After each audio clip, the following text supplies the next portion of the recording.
already on the channel this month, we've gone over numerous stories from My Hero Academia, but we started the month off talking about the day that Deku had no limits, and now I want to tell the story about the day that Deku found his limits and broke them. But to accurately do that, we have to tell the story of two heroes who were tragically taken before their time was here. And those two are a pair of heroes that we heard about early on in the story of My Hero Academia, the Water Hose, which is a group of heroes comprised of a husband and a wife who both had water quirks and would often be called in for natural disaster work like taking down forest fires or also just saving people from any situation where water would be helpful. Sadly, one day while out in the field doing some of their hero work, they came across one Goto Imasuji, and this villain was absolutely ruthless, and the battle against him cost both of these heroes their lives. Now at home, they had a son who would be watching the news and learn about the death of his parents at the hands of this villain who was still at large and very dangerous because his quirk is very, very simple, but it is a very, very strong and dangerous one. Now eventually this man Goto Imasuji goes on to become the villain Muscular, and he's not heard of for a very long time as the character retreats into the shadows, but eventually he pairs up with All For One's legendary League of Villains organization, and that's where we see this character rear his head again, now donning a mask and covered in a dark cloak as he makes his way into the forest training camp along with Dabi and the other League of Villains to take down some of these students and capture one specifically. Muscular heads his way to the highest peak in the area in the forest, and in the present day he ends up finding Kota, as fate would dictate, the son of the two heroes who he'd slain. But not realizing this yet and not really trying to hop into conflict immediately when first meeting someone, he tries to trade the mask that All For One had him wear on this mission because he's a newbie, showing that this is his first mission with the League of Villains,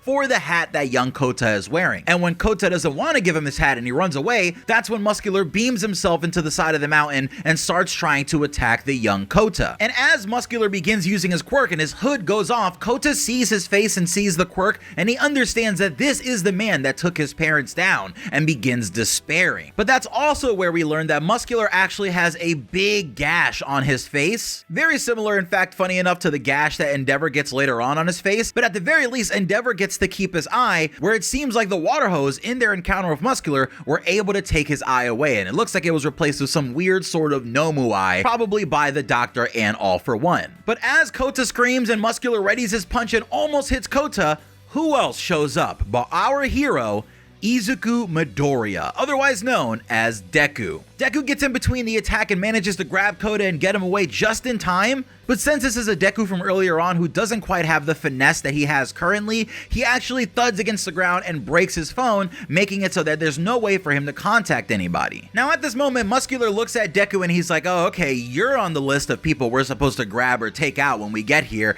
and that makes me believe that All For One actually was sort of aware that Izuku Midoriya was the next holder of One For All by this point, meaning he's had a lot of time to probably hitch whatever plans he's gonna have in the future. Now Kota looks at Deku with desperation, being like, oh, I don't know how this is gonna go here, because he doesn't really have any faith in Deku as of yet, especially because Kota doesn't believe in heroes. But Deku goes, I have to save this kid, right? I gotta save him. So it's gonna be okay, Kota. Even if I'm on my own, I'm gonna save you. And this is the first time that Deku's ever gone up against a major villain all by himself with no backup, meaning this is going to get very, very treacherous very, very quickly, because again, we are dealing with a Deku from early on in the story where he's only had so much training. Muscular goes, you're gonna save him, huh? A budding hero would say that, always spouting off about justice whenever you guys show up. Muscular then starts readying his quirk as he takes his cloak off, and he goes, your name's Midoriya, right?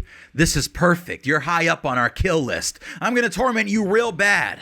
Now show me some blood. And from there, the fight begins with Muscular jumping and lunging towards Deku with extreme speed and knocking Deku into the side of the cliff that they're both standing on. And Deku's body does make a small crater in the side of the cliff along with cracks in the cliff face, but that's when Muscular realizes, wait, okay. I'm going about this in the wrong order. Hey kid, we're actually here for someone named Bakugo. Do you know where he is? Because I might as well just get that information out of you, right? While I'm beating the pulp out of you. And Deku realizes that, there are higher stakes here than I know. But I feel like Muscular made a very big mistake here, because we see how Deku gets angry on Bakugo's behalf throughout the story. So I feel like here, he only added fuel to the fire that's going to be building throughout this fight. When Deku doesn't answer, Muscular swings another massive blow, seeming like he was just like, all right, whatever, I'm just going to take you out anyway. But Deku actually actually manages to evade even though one of his arms is broken. However, Muscular is really fast with his ability to use his muscles in his legs and all the muscle fibers around his body to give himself extreme boosts in a way that's very similar to One For All actually. So he actually takes advantage of Deku dodging away and lunges and kicks Deku against the cliff this time, doing even more damage, saying, alright, since you don't know what I'm talking about, let's play. This is where Muscular actually comes at Deku saying, oh, you're running away, I thought you were gonna save this kid, that's just like you heroes. And then Deku does a punch of the strangest wind-up that I've ever seen, and it lands on Muscular. I mean, he actually gets a pretty solid punch on him, even to Muscular's surprise. Muscular's like, whoa, that's a pretty nice quirk, it's really fast, but guess what? You're still too weak for me. And he smacks Midoriya away, sending him flying. This is where we get the proper explanation of Muscular's quirk, where he says, my quirk's a muscle enhancer. These muscle fibers of mine can't be contained even by my skin. They raise the standard in speed and power. Get what I'm saying? You're nothing but an inferior version of me. And little did Muscular know, he's gonna find out it's very much the opposite later on in this video when we cover the second fight that these two have. This is when Muscular tries to crush Deku with his last blow, but he gets hit in the back of the head by a rock from Kota, and Kota actually manages to get Muscular's attention by mentioning the water hose and saying like, hey, that's my mom and my dad, those people that took your eye. Did you torture them like this when you took them out, or like do you just like doing that when you're taking down students? And this is when even Muscular starts to talk about fate, and he's like, that's really odd that you're here and you're there, kid, kind of in this completely unrelated matter, but I guess this does have to be fate. And we actually learned that Muscular, who does seem to be a person who's very filled with like grudges and anger, actually doesn't hold a grudge against the water hose for taking his eye. The way that he sees it, which is still pretty psychopathic, is that, hey, I wanted to kill them, they wanted to survive, yeah, they did whatever they could and they took my eye, but I don't really hold a grudge against them because, you know, it is what it is. We were both trying to take out the other and I just managed to win, so of course I don't hold a grudge against them, but my issue with them really is that they couldn't back up their word when they said that they could take me down. And yes, Muscular is saying this about the water hose, but he's also really speaking to Deku and baiting Deku to get up, and that's exactly what Deku does, with Deku launching himself at Muscular, yelling that the only one to blame is you. This is where Deku thinks about all the tools that he has available, right? He's like, I can't match Muscular in speed, I can't really damage him, he's really strong, no one's coming to help, so that means I have to do the only thing that I possibly can and bring out some All Might level power. So what Deku does in this moment is he actually shoves his broken arm in between Muscular's muscle fibers, because Muscular can't now de-transform to get Deku off of him because he would be leaving himself vulnerable to Deku's next attack. And that would probably be okay if Deku's next attack was much like that last one, but Deku realizes here that speed actually doesn't matter. He has to hit Muscular with all the power that he can. So Deku screams out as he sacrifices his arm and yells, heroes stake their lives, turning talk into action, because that's what we do, and goes one for all 100% in an attempt to take Muscular out of the picture. But Muscular in that last second realizes this one's different from the last one, and that actually does give him time to react to this attack. Now we get a large impact and explosion on the cliff face. It really just destroys the entire side of the cliff that they're standing on, and we see that Deku and Kota go flying, but Deku manages to save Kota from falling off the edge. Now Deku, believing everything is over, is like, alright Kota, let's get out of here, I handled that, my arms are broken, but it is what it is, we can go now. But that's when he hears the rumbling and the creaking and the falling of stones behind him, realizing as he turns that Muscular is not done yet. It seems like Muscular in that last moment when he had time to react covered his entire body in muscles, so much so that it would tank through Midoriya's punch, but he actually did still take a little bit of damage from the technique. He stammers forward and puts his serious eye in, but I still don't think we have any idea what these eye attachments actually do for him. And as Deku tries to run away with the two legs that he has that still work because he hasn't really learned how to use shoot style yet, so he hasn't really had any need to use them, Muscular powers all the way back up again, and now his attacks are doing a lot of damage to the cliff face, completely destroying the section that Deku and Kota were standing on. This is when Deku realizes that Muscular is actually serious now. He's gone full power. Before he was just playing around with his food, but now he's moving to actually take Deku out, and Muscular is very excited at this prospect, laughing and reacting to the fact that Deku and Kota seem helpless right now. But this is when Deku says to himself, no, I can't go anywhere, I can't get him anywhere, I have to do this myself. So let's do it, Izuku Midoriya. Remember your origin and get this done. Now Muscular comes forward with his last full power attack, and Deku does another 100% Detroit Smash even though he has his broken arm, but he begins getting pushed back by Muscular. As Muscular pushes and pushes and pushes, Deku is still getting pushed back even more, now feeling the weight of the world on him. But he keeps saying to Koda behind him, "It's okay, I'm okay, don't worry, just get out of here." Muscular gets impressed again by the sheer power that Deku's putting out and the sheer attempt to beat him here, but that excitement makes Muscular even stronger and he smashes Deku into the ground. And through this, Deku thinks about his mom, he thinks about All Might, he thinks about all his friends, he thinks about everything that's happened up until this point, thinking, I couldn't do this at 100%, like, it's over. And in that moment of thinking about all those things, thinking about everything that should really power Deku up, Muscular releases one last push of his ability and Deku gets completely flattened. But in that moment, someone else was giving it their best. Kota uses his quirk and splashes water onto Muscular, probably really cold water, honestly. And in that moment of distraction, I feel like Deku realizes if he hasn't given up, what excuse do I have for giving up? So Deku rises out of the ground almost like a zombie and calls out one for all, 1,000,000% Delaware Detroit Smash, sending Muscular into the cliff face and ending the battle, completely taking Muscular out and shredding all of his muscles leading up to his body. And it was at that moment that Deku found his limits and then he completely shattered them. 1,000,000% is ridiculous. It's not actually 1,000,000%. It was Deku hyping himself up, but he did call upon some extra power there, and I think it was really, really interesting to see Deku realize this is the limit of what I'm possibly capable of doing, and now I have to go beyond it. And I very, very much like how that echoed the original All Might versus Nomu fight in the USJ arc in the beginning. Now this is where things in this video are going to get very interesting, because we do see that Muscular is taken to Tartarus prison and he is locked away for a very long time, but later on in the story, there's actually a prison break from Tartarus prison led by All For One and Shigaraki, and that is when we see Muscular's return to the story, now known as Jailbreaker. So with the release of all these different villains into the streets of Japan and all the madness that happened after the war arc, we see Deku actually heading into the city on his own to go after some of these villains and clean up the streets, and that's where Deku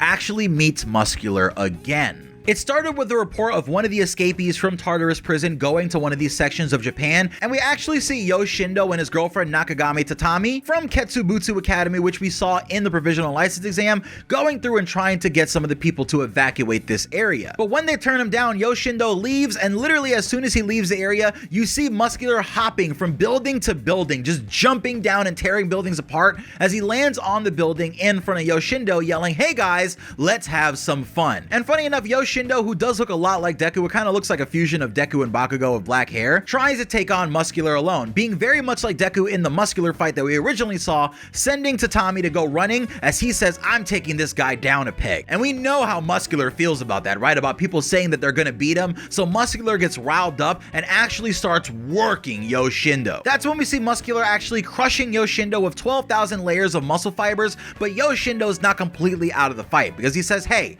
there's some stuff that I'm not allowed to do with my quirk because it would hurt my opponent, but here, honestly, considering who I'm fighting against, I'm gonna use my quirk to its full capacity." And he goes all out, shaking every single fiber in Muscular's body with his earthquake quirk, using it directly on Muscular's body, saying, "I'll turn you into a muscle milkshake." But it seems like Muscular has learned, or he's grown from the time that he had away after the loss to Deku, because he just covers himself in even more muscle, becoming even more grotesque looking as he goes even further in his quest to destroy Yoshindo. But that's when we see something that he definitely didn't expect, with something flying in and punching him so hard that it shreds half the layers of his muscles directly off. And that's when we see a voice coming out of the smoke saying, "Muscular.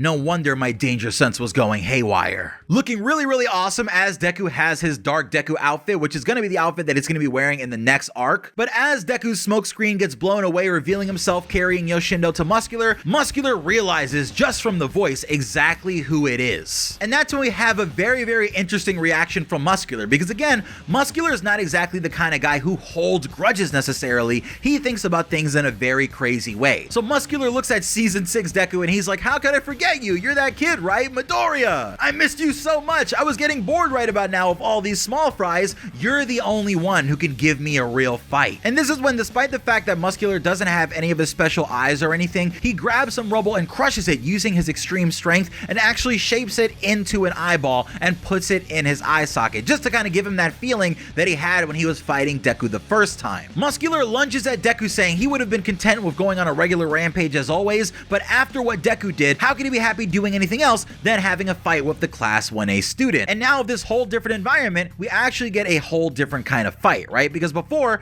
they were fighting in a forest on a cliff face, but now they're actually fighting in a city. So as Deku stands on top of a building, Muscular rushes over to it and just grabs it and flips the top off like he's flipping a table, with the entire top of the building coming flying off, with smoke going and all sorts of madness as he goes, let's settle this with a rematch, Midoriya. Deku goes and hands Shindo over to Tatami, and she kind of recognizes the voice a little bit but doesn't get it right away. But this is where Deku realizes, hey, I think I kind of overdid it with the amount of smoke that I'm releasing from my body with my new smokescreen quirk. And the user of the quirk actually does come out to talk to him, putting his arm around Deku's shoulder, saying, hey, you did use too much of my quirk, but you did kind of control the situation, so don't worry about it. And this is where it's great that we have the previous users of One For All being able to communicate with Deku very openly from this arc on, because they say, hey, you know, we've all made mistakes in the past when we were fighting against All For One using One For All, so don't make the same mistakes that we did, right? Don't let the smokescreen that you created become a tool for Muscular. And just remember that even we understand that you have the biggest burden to bear because you're the latest generation, right? So loosen your shoulders up and don't let the power use you. It needs to be you who uses the power. This is when Deku, who's now again filled multiple blocks with his smokescreen,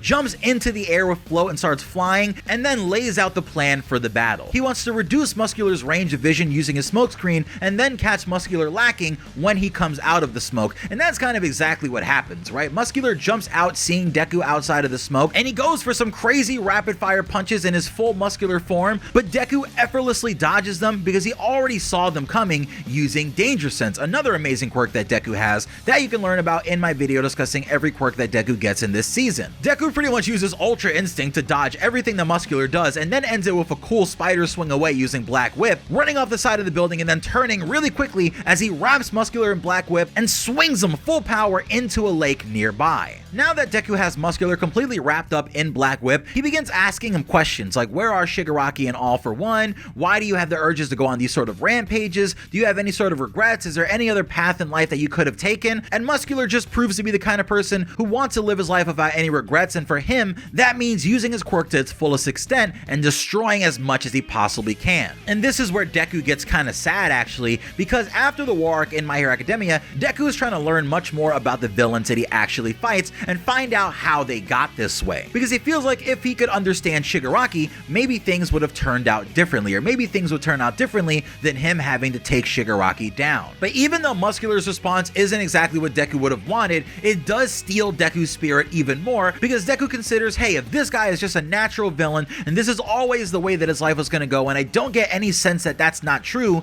then why is it that I felt that from Shigaraki, that there was still something in there deep within the crevices of his heart that didn't want to be doing what he's doing? This is when Muscular, aggravated at Deku using all these different tricks and all of his different quirks, starts to get really mad and unleashes a final attack towards Deku, but all of his different muscle fibers actually explode because of the attack that Yoshindo hit him with earlier. And in this moment, as Muscular tries to recover and reform his muscles, screaming out, I wanted a legitimate fight with all your power, Deku ends the fight with one solid punch of his hood coming off, saying, this is my power. So in the rematch between Deku and Muscular, Deku was actually able to take Muscular out with one solid punch and without taking any damage. And that really shows you the difference between Season 3 Deku and Season 6 Deku. He's come a long way in the last couple seasons, and if you think he's done growing now, you're going to be really impressed to see what he does in this final arc once that's animated in Season 7.